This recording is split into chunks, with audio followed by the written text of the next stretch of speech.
Hello and welcome back to my channel. If you're new here, my name is Claire. I live here with my husband David and this is our garden.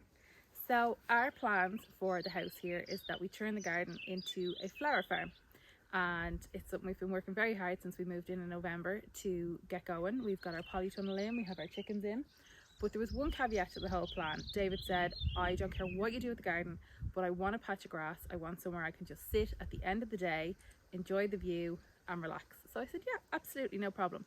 So as you can see, the grass has gone quite long here. So he's managed to recover this patch. He's trimmed it down and he's been cutting it. But one thing we've learned is that there is an awful lot of time goes into lawn care.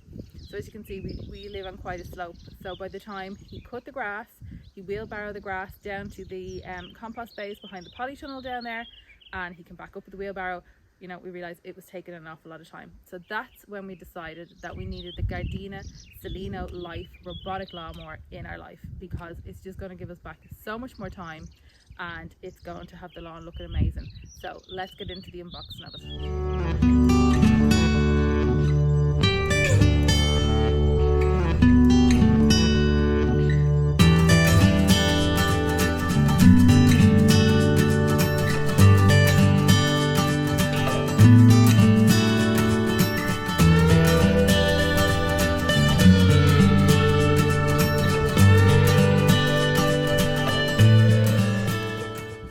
So what we're going to do first is take everything out of the box and go through what it comes with. So the model that we're unboxing here is the Gardena Sileno Life. It's the 1500 square metre version, so it's the one that's aimed towards the medium to larger gardens. So the lawnmower itself, as you can see, it's a nice neat little unit. We have an emergency stop button here on the top should you need it. Then underneath this flap, you've got your control panel here, which you use to set it up and control where it goes and cuts. You've also got an adjustment here to adjust the height of the cutting system, because sometimes if your grass is a little bit longer, you might need to higher it up a little bit. Then underneath, you can see the cutting system here. It's also a nice sealed unit, so it means that if it's dirty underneath and you need to clean it, you can just get your hose to it and it's absolutely fine. There's no more cleaning involved than that. So you also get your docking station. This is what the lawnmower will park itself into to charge itself. Now you will need an outdoor power source for this. We have a waterproof socket outside. So this is your connector. This is what goes into your power source, which connects into these wires, and they connect into the back of the dock. So that is where your power is coming from. Now once you have picked a level area to put your dock, you get these screws. And as you can see, there's an Allen key comes with them, and that's what's used to twist them down into the ground, and they're used to keep your docking station secure, to stop it blowing away, to stop it moving when the lawnmower is reversing onto it. So next what you have is your boundary wire. So it does what it says in the tin. It's for marking out the boundary. It's where you want to keep the lawnmower within. So if you have an area of grass, say you're letting go long, or you know, your path, or you have, like in our case, we have a drop down into a stream there that we don't want the lawnmower to go down into. This is your boundary wire. You're going to lay it down and it's going to keep the lawnmower contained within the area you want it in. And as well as that, you get another wire, which is your guide wire. This is what brings the lawnmower back to the docking station, so it knows where to go when it needs to go back for a charge. And to keep the two of these wires in place, you have these stakes which you bang down into the ground.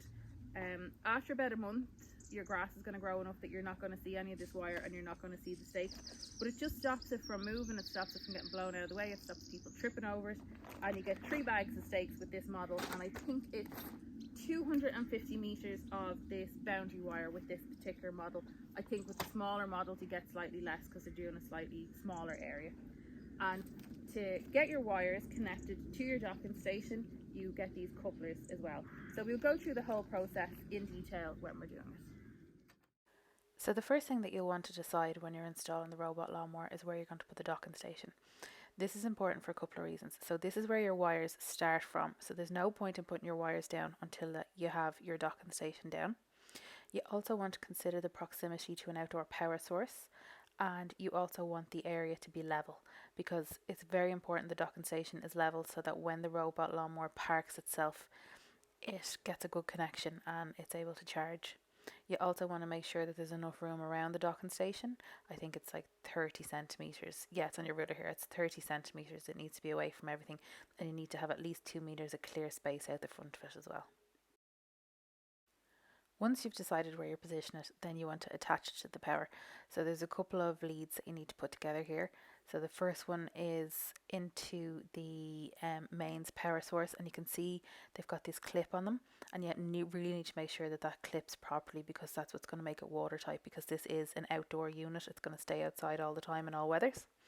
So once you have that connected to your power source, you're going to put it into the back of the docking station. Again, it's another one of these like weatherproof clips, so you want to make sure that you have it in right.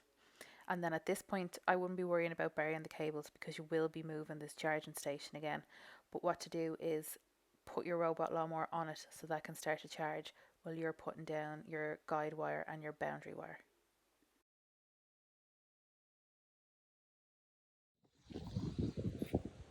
Oh, it's just stopped, but we're getting some serious thunder. You can see those dark clouds. So we're just about to lay the boundary wire, but we might have to hold off because I don't think the weather is with us. So the rain didn't actually come that time, so we said we'd go ahead with putting out the boundary wire. So you get 250 metres of this wire with this particular model of lawnmower. So what we said was we would lay it out roughly. We wouldn't put all of the stakes in exactly, because we just wanted to make sure that we had enough to do the area we wanted to do. It's very important when you're laying your boundary wire that you keep it away from the edges of things. So for example, if you have a dip down into something like we have into the stream here, or if you're near a path, or the gravel at the edge of your grass, you want to give it the 35 centimeters away, because the lawnmower will go out over the boundary wire a certain amount and then turn itself and come back. So you don't want to put it on anywhere that it's in any danger that it's going to fall down into something that it can't get out of or get stuck. So we just continued the boundary wire down towards the polytunnel here, and I'm actually really glad that we didn't put it down properly to start, because we ended up having to move it slightly. So it's a good idea to just lay it out loosely, and then again bring your ruler with you the whole way along to make sure that you are coming out far enough from obstacles.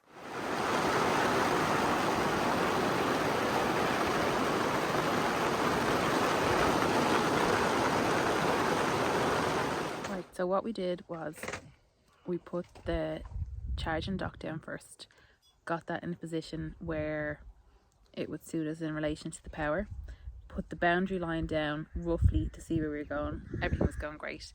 And then it came to the guide wire, and at that point we realised we hadn't taken the layout of the guide wire into consideration. So we're having to move where we had the docking station, because the layout of our garden is kind of awkward, and to make sure that the guide wire was in the correct position, the docking station just wasn't working, so we are moving. Okay, so we're having to rearrange things. I don't know if you can see just there, that's where we had the lawnmower, that's where we had the docking station, because it was very close to our outdoor power socket, right? So the idea was we have the boundary wire roughly around here, because we wanted this patch of lawn done, and then where David is over there, we have a path down the slope going straight down to the polytunnel, and with the boundary wire down there. So that was the area that we wanted to cut. Now the problem is we've gone to put the guide wire in, and we didn't give enough consideration to the guide wire, because the guide wire has to come out of the docking station 2 meters out, and then it has to connect to a point further down in the boundary wire and connect into it. So ideally you have the guide wire, like in an ideal world, say we had the docking station down at the polytunnel, come up the slope down here, far side of the garden, one straight line, that's grand. But we don't have power down there, we have to put the docking station up here. So we've had to move the docking station so that the guide wire can come straight up from the polytunnel, up the slope, up this passage here. And what we're going to do is like bring it out here in kind of an arc till it comes back in to the docking station. And hopefully that'll work, but it means readjusting the boundary wire. And actually, first of all, David's checking to see if we have enough guide wire to go down far enough, because you get 50 meters of guide wire, which is probably normal, like fine for most gardens, but for us, because we're kind of an awkward shape, we're just going to see if it goes far enough.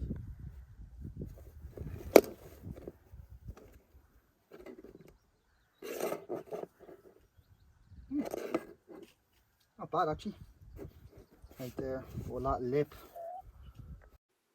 Not wanting to risk having to move it again if there was a problem, he decided to go in and completely level it. And then once he was happy that it was level, we were about to use the stakes to secure it to the ground, but then we remembered we had to lift it up to attach the boundary wires, so we held off on the stakes for a minute. That's it. Yeah. That's it. Just sits under there.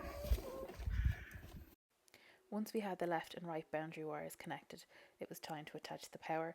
So we've just kept this in close to the path so it's not a trip risk, and we've put it into a waterproof outside socket. That's where we're getting our power from. And it was time to put the guide wire in, so that connects into the back of the unit, but it comes out the front of the unit because this is what the lawnmower follows to get back into the docking station. Once we had the docking station set up, it was time to install the boundary wire in its permanent position. This part of the installation takes the longest, but you only have to do it once. And it's worth taking your time over it so that you're staking the wire exactly where you want the boundaries to be, as the mower will cut right up to the line of the wire. After a few weeks, the grass will have grown up around the wire and the stakes, and you won't even see them on the ground. Wow.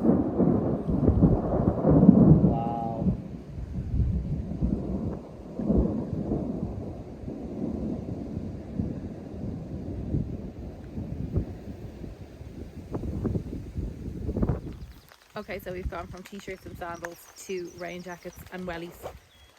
Not to worry though, it's grand. As they say, there's no such thing as bad weather, only the wrong gear.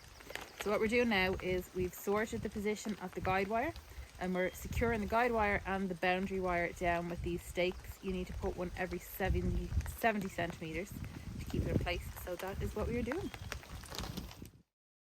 So once you have your power source connected, you have your left and right boundary wires connected, and you have your guide wire connected, you should get this solid green light that you can see on the front of the docking station. If there's an issue with a connection, it won't show up as solid green. So once you get your solid green, you know that you're good to go. At this point, then you need to go and attach your stakes. This is what's going to keep the docking station in place. It'll stop it moving when the robot lawnmower is parking itself. It'll stop it blowing away in the weather. So it's important that you put your stakes in, and you put them in as far down as you can get them, and that will keep your docking station secured. So when we had it connected, the first thing that we did before anything else was just make sure that it was able to find its way home. So it does this via the guide wire, so we put it at the furthest point away from the guide wire, and yeah, I have to say, not only did it find the guide wire perfectly, it reversed itself into its little docking station, absolutely no bother. It's actually quite enjoyable to watch it. You're looking at it going, this will never be able to this, and then like magic, it just gets itself home and docked. Really very impressive.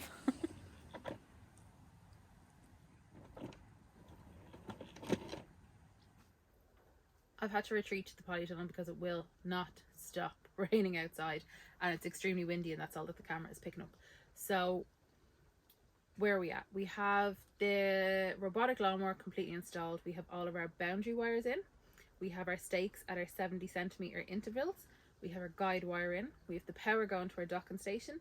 The lawnmower is on the docking station. It's charged up. David's just started it, like not on any particular schedule. He just wanted to see it going around. And what we're going to do later is we're going to download the Gardena app onto our phone, and you can connect that to the lawnmower with Bluetooth.